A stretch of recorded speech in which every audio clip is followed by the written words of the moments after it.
धन्यवाद देते हैं कि आप हमसे बहुत प्यार करने वाले परमेश्वर हैं। प्रभु जी, आपके वचन पर ध्यान करेंगे, आप अपने आत्मा का दान दे, हमसे बोला बात है ताकि हम कह सके प्रभु यीशु मसीह हमसे बातें करें, ताकि हमारे हृदय उसमें परिवर्तन आ सके। यीशु नाम मानते हैं, आमीन। योएल के पुस्तक उसका 2 अध्याय उसकी 7वीं आयत पर आज हम विचार करेंगे और पढ़ेंगे। याजक जो यहोवा के टेल में है वे आ गए और वेदी के बीच में रो रो के कहें, यहोवा अपनी प्रजा पर तरस खा और अपने निज भाग की नाम धराई न होने दे, ना जाति जाति उसकी उपमा देने पाए, जाति जाति के लोग आपस में क्यों कहने पाए, इनका परमेश्वर कहां रहा। आज परमेश्वर याजक और टेलवे और कलीसिया से ये कह रहा है कि लोग आकर परमेश्वर के सामने आकर रोए। मेरे प्यारे भाइयों बहनों, ये सभी के लिए लिखा है। मैं आपसे जानना चाहता हूं ये किसके लिए लिखा है? ये तो याजकों के और पादरियों के लिए है। नहीं, आप गलत कह रहे हैं। अगर हम पहला पत्रस उसका 2 अध्याय उसकी 9वीं आयत को पढ़ें तो परमेश्वर कहता है, पर तुम एक चुना हुआ वंश, राजपदकारी, याजकों के समाज और पवित्र लोग हो और परमेश्वर की निज प्रजा हो। इसलिए जिसने तुम्हें अंधकार में से अपनी अद्भुत ज्योति में बुलाया है उसके गुण प्रकट करो। परमेश्वर के जितने लोग हैं वो परमेश्वर ने आप सबको चुना है और परमेश्वर चाहता उसकी जनता, उसके याजक, उसके टेल में परमेश्वर के सामने आकर रोएं। कहां पर रोएं? परमेश्वर के मंदिर में। किन बातों के लिए रोएं? इसलिए रोएं कि आज पे हम परेशान हैं, दुख है, मुसीबत है, बीमारी है। इन बातों को लेकर हम रोएं। जब हम इंसान होकर इंसान के सामने रोते हैं तो इंसान चुप करवाता है और हमारे आंसू को पोंछने की कोशिश करता है। उसी तरह हम परमेश्वर के सामने रोएंगे तो परमेश्वर हमें चुप करवाएगा और हमारे दुख की बातों को पूछेगा। अगर हम योएल की पुस्तक उसका 2 अध्याय की 12वीं आयत को पढ़े तो परमेश्वर कहता है, तो भी यहोवा की वाणी है, अभी भी सुनो, उपवास के साथ रोते पीटते आओ और अब मन से फिरकर मेरे पास आओ। परमेश्वर कह रहा है, रोते पीटते परमेश्वर के साथ आओ। चर्च में लोग आते हैं, प्रार्थना करते हैं, सरमन सुनते हैं, आशा लेते हैं और लौट के चले जाते हैं। खुदावंद के सामने कोई रोने वाला नहीं मिला, खुदावंद के सामने कोई विलाप करने वाला नहीं मिला। आज परमेश्वर चाहता है उसके लोग रोएं। जो लोग परमेश्वर के सामने रोए हैं, उन्होंने परमेश्वर ने उनकी प्रार्थना को सुना है, उनका उत्तर दिया है। अगर हम लूका की इंजील और उसका 27 अध्याय 28वीं आयत को पढ़े, यीशु मसीह भी कहते हैं, अगर हम बाइबल खोलें तो वहां पर इस तरह से लिखा है, यीशु ने उनकी ओर मुड़कर कहा, यरूशलेम की पुत्रियों, मेरे लिए मत रो, रहतो अपने और अपने बाल बच्चों के लिए रो। प्रभु 21वीं सदी पहले प्रभु अपने लोगों से कह रहा है, हमें रोना है, हमें विलाप करना है, हमें परमेश्वर के सामने अपने आंसू दिखाने हैं। जो खुदावन के सामने रोए हैं, खुदावन ने उनके आंसू को पहुंचा है, एक ऊंचाइयों पर ले गए हैं। उत्पत्ति की पुस्तक उसका 37 अध्याय की 5वीं आयत को पढ़े तो वहां पर यूसुफ ने दर्शन देखा, उसने अपने माँ बाप को बताया और उसके भाई उससे जलन रखने लगे। और हम देखते हैं 12वीं आयत में उसके भाई वहां पर इस तरह से लिखा, मैदानी व्यापारी उधर से होकर उसके पास पहुंचे। अतः यूसुफ को कोई भाइयों ने उसको गड्ढे में से खींच के बाहर निकाला और इस्राएलियों के हाथ चांदी के बीच में टुकड़ों में बेच दिया और वे यूसुफ को मिस्र में ले गए। उससे पहले यूसुफ गड्ढे में रो रहा है, गड्ढे में चिल्ला रहा है, विलाप कर रहा है, लेकिन यूसुफ को भेज दिया गया। उसके आंसू अगर हम देखते हैं उसके आंसू व्यर्थ नहीं गए। अगर हम देखते हैं उत्पत्ति की पुस्तक उसका 39 अध्याय की 2री आयत तो वहां पर लिखा है, यूसुफ अपने स्वामी के घर में रहता था और यहोवा उसके संग रहता था, इसलिए वह भाग्यवान पुरुष हो गया। और यूसुफ के स्वामी ने देखा कि यहोवा उसके संग रहता है और जो काम करता है उसको यहोवा उसके हाथ से काम सफल करता है। यूसुफ रोया और यूसुफ के द्वारा उसके स्वामी ने आशीष पाई है। हम देखते हैं, अगर हम देखें जितना हम खुदा के सामने रोएंगे प्रभु उतने हमें आशीष देगा। उत्पत्ति की पुस्तक उसका 41 अध्याय के 38 में आए। इसलिए फिरौन ने अपने साथियों के से कहा, हमको ऐसा पुरुष जैसा वह है उस पर परमेश्वर की आत्मा रहती है मिल गया। यूसुफ के अंदर एक रोने की आत्मा है, रोता है परमेश्वर के सामने। आज परमेश्वर चाहता है हम परमेश्वर के सामने रोएं। हिजकिय्याह की पुस्तक उसका 32 अध्याय उसके 30वीं आयत में हम पढ़े तो वहां पर इस तरह से लिखा है, मैंने उनमें से ऐसे मनुष्य को ढूंढना चाहा जो बेड़े को सुधारे और नागे में मेरे सामने ऐसा खड़ा हो कि मुझे उसका नाश करना ना पड़े, परंतु ऐसा कोई ना मिला। आज परमेश्वर के सामने कोई ऐसा जन नहीं मिला जिसको चाहने वाला मिले प्रभु को। कोई खुदा के सामने रोने वाला मिला। मैं और आप कह देते हैं कि हम प्रभु के लोग हैं, लेकिन बाइबल ये हमें बताती है कि हम प्रभु के सामने योग्य नहीं ठहरे। मेरे प्यारे भाई, जो हम देखते हैं शमूएल की मां अगर चौखट पर नहीं रोती तो आज उसको एक बेटा प्राप्त नहीं होगा। शमूएल की मां रोती। एलिय्याह ने पूछा कि तू नशे में है।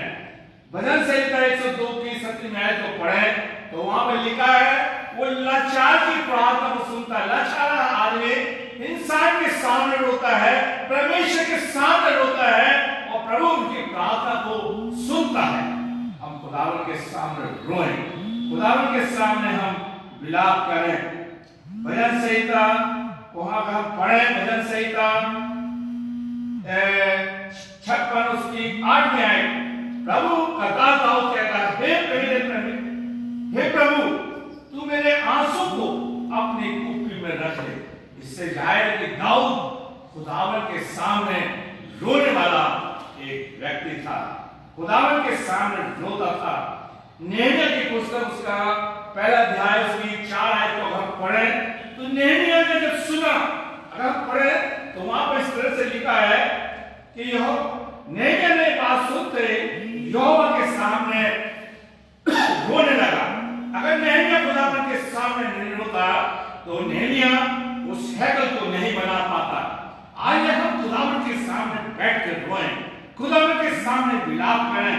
यशायाह की पुस्तक उसका 38 अध्याय और उसकी 2 आयत से लेकर 6 आयत तक पढ़े।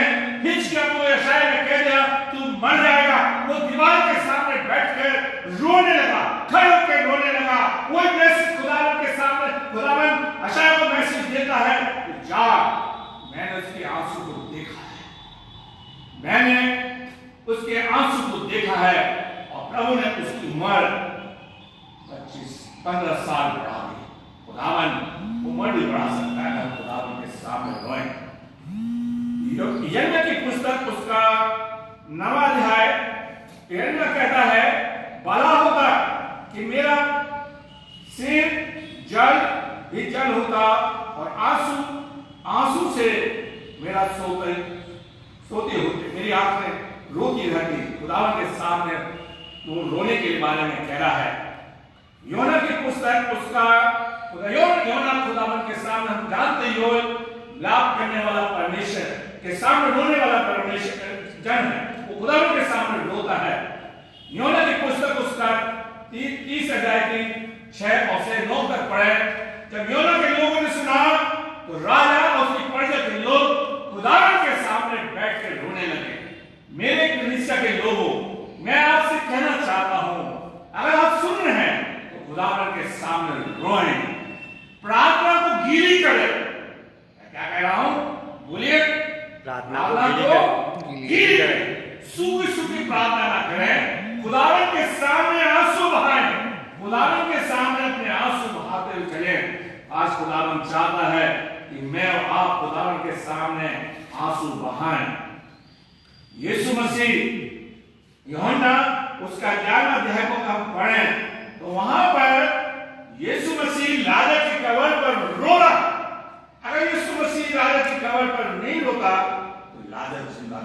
ये मैं सोचता हूं। हो सकता है मैं गलत हूं, लेकिन रोया, उसने दिखाया।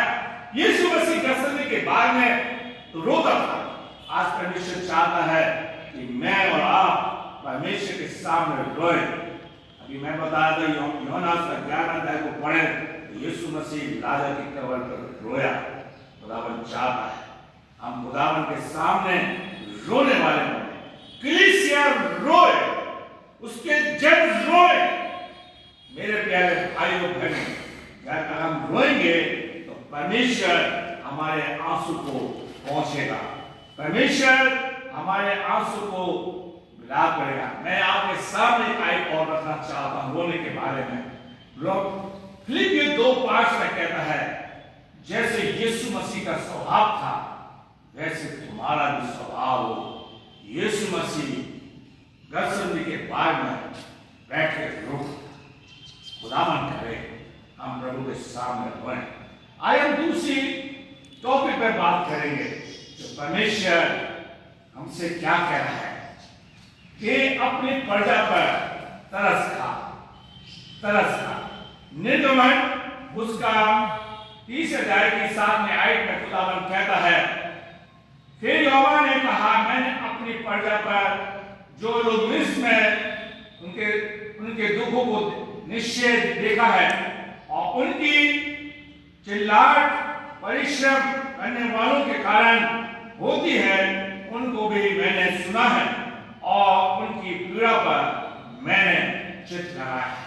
परमेश्वर मूसा से कह रहा है, मैंने उनके दुख को देखा है। परमेश्वर आज तरस खाने वाला परमेश्वर है। इस्राएलियों पर तरस खाया, हम पर तरस खाता। मत्ती की इंजील उसका 9 अध्याय उसकी 37-36 आयत को पढ़े तो यीशु मसीह कहता है, यीशु ने भीड़ को देखा और तरस खाया। आज हम तरस नहीं खाते, बस हम कहते हैं दुआ करेंगे। फिलिपियों 2:5 में साफ कहता है, जैसे यीशु मसीह का जीवन था वैसे मेरा था। बाइबल कहती है, रोने वालों के साथ रो, हंसने वालों के साथ हंसो, विलाप करने वालों के साथ विलाप करो। हम खुदावन के लोग हैं, हम दूसरों पर तरस खाएं। मत्ती की इंजील उसका 15 अध्याय की 32वीं आयत में यीशु मसीह कहता है, ये भीड़ 3 दिन से मेरे साथ है और प्रभु ने उस भीड़ पर तरस खाया। अब बोलो, हम यीशु मसीह के लोग हैं, गीत गाते हैं, हम यीशु मसीह के चेले हैं। कितना हम तरस खाएं, कितना हम लोगों पर दया दृष्टि करते हैं। यीशु मसीह प्रभु के बारे में हम अगर पढ़े तरस खाने वाले तो निर्गमन उसका 34 अध्याय की 6 और 7 आयत में यहाँ पर इस तरह से लिखा है, यहोवा उसके सामने होकर यह कहकर प्रचार करता हुआ चला, यहोवा ईश्वर दयालु है और अनुग्रहकारी और को करने से धीरज धरने वाला, अति पूर्ण में और सत्य है, हजारों पीड़ों तक निरंतर करुणा करने वाला और अधर्म और अपराध का क्षमा और पाप को क्षमा करने वाला, परंतु दोषी को किसी तरह प्रकार का निर्दोष न ठहराएगा। हम लोग सिर्फ दुआ पर निर्भर हैं। कभी भी हमने खुदावन से ये कोट नहीं किया, प्रभु हम तू दयालु है, हम पर दयालु है, हमारी जनता पर दया, हम पर दया। मेरे प्यारे भाइयों बहनों, यिर्मयाह लिखता है, शाप वो व्यक्ति है जो इंसान पर भरोसा रखता है। हम इंसान की दया चाहते हैं, परमेश्वर की नहीं। प्रभु चाहता है हम प्रभु की दया में। नीति वचन उसका 19 अध्याय की 7वीं आयत पर लिखा है, वहां पर इस तरह से लिखा है, जो कंगाल पर अनुग्रह करता है तो यहोवा को उधार देता है, वह अपना इसका प्रतिफल पाएगा। प्रभु चाहता है कि हम प्रभु के लोग हैं, दूसरी स्तुति प्रभु के साथ ऐसा लोग कर सके। मेरे प्यारे भाई, दया का प्रभु चाहता है। आज प्रभु चाहता है कि हम दूसरों पर दया करने वाले बने। तीसरी बार इस अध्याय को देखते हैं जो प्रभु हमें सिखाना चाहता है, अपने निज भक्त पर कि नाम धराई ना होने दे, हमारी बदनामी ना होने दे। इस बात को योग कहता है। आज हम अपनी बदनामी से डरते हैं। क्यों डर रहे हैं? कि कहीं ना कहीं तो हमारी जिंदगी में कमी है। 32 अध्याय की 11वीं आयत को पढ़े। मूसा कहता है, यहोवा ने कहा, लोग उसे ये कहे तो कहने ना पाए कि यहोवा उनको कनान देश से पहुंचा सका, इसलिए उसने जंगल में मार डालना चाहा। आज मूसा प्रभु से हमने नाम धराई के लिए दुआ करता है। आइए हम लोग खुदा से कह, प्रभु हमारी बदनामी ना होने दे। प्रभु उस बदनामी को आशीष कर बदल देगा जब हम उसको दोहराएंगे। नहीं, उसका 1:4 में लिखता है, ये बातें सुनते ही बैठ के उसने सुनी तेरे लोगों की निंदा होती है। वो बैठ के सुन रहा है, खुदावंद के सामने दुआ कर रहा है। मेरे प्यारे भाइयों, प्रभु से कह, प्रभु हमारी नाम धराई को दूर कर। देखिए, अपनी नाम धराई को दूर करने के लिए सब प्रभु ही दूर कर सकता है। निर्गमन उसका पहला अध्याय के साथ में आए, खुदावंद कहता है, मैं चिल्ला के मैंने उनकी चिल्लाहट को सुना है और छुड़ाने आया हूं। प्रभु आपके नाम की कितनी भी बदनामी हो, प्रभु आपकी सारी बदनामी को दूर कर दो। मेरे प्यारे, आप जानते हैं जक्कई की बदनामी थी, प्रभु उसके घर में चला गया। 1 सेकंड के अंदर उसकी बदनामी खत्म कर दी। प्रभु ने उस स्त्री के अंदर से जो वेश्या थी, उसकी जिंदगी को 1 सेकंड में आशीष कर बदल दिया। आज प्रभु आपकी बदनामी को दूर कर सकता है। मैं एक आयत को और रखूंगा इसके में आगे बढ़ेंगे हम। यहोशू उसका 5 अध्याय उसकी 9वीं आयत, यहोवा ने कहा तुम्हारी नाम धराई जो मिस्र में हुई है, मैं आज दूर की है, आज मैंने दूर की है। प्रभु चाहता है हमारी नाम धराई। आखिरी बात हम देखेंगे जो कि योल कहता है, जाति के लोग आपस में क्यों कहने पाए इनका परमेश्वर कहां है। मैं आप बहुत कहते हैं कि परमेश्वर हमारे साथ है, हमें दिखाना होगा। मेरे प्यारे भाइयों, अभी हम कहते हैं मेनल परमेश्वर हमारे साथ है। मेरे प्यारे भाइयों बहनों, प्रभु अपने भक्तों के साथ था, नबियों के साथ था। आज कुछ कमी हमारे अंदर है, हमारे पास प्रभु नहीं है, बस सबको का प्रभु है। उत्पत्ति के पुस्तक उसका 6 बार उसकी 8वीं आयत को पढ़े। यहोवा की दृष्टि नूह पर थी, इसलिए नूह का परिवार बच गया। नूह के साथ प्रभु था। क्या आप चैलेंज कर सकते प्रभु मेरे साथ? आज प्रभु मेरे साथ होता तो ये विपत्ति से मैं आप सबको बचा सकता। हमें देखना होगा, अपने आप को जांचना होगा कि प्रभु हमारे साथ है। उत्पत्ति के पुस्तक उसका 18 अध्याय की 6वीं आयत, खुदावंद इब्राहिम के साथ था।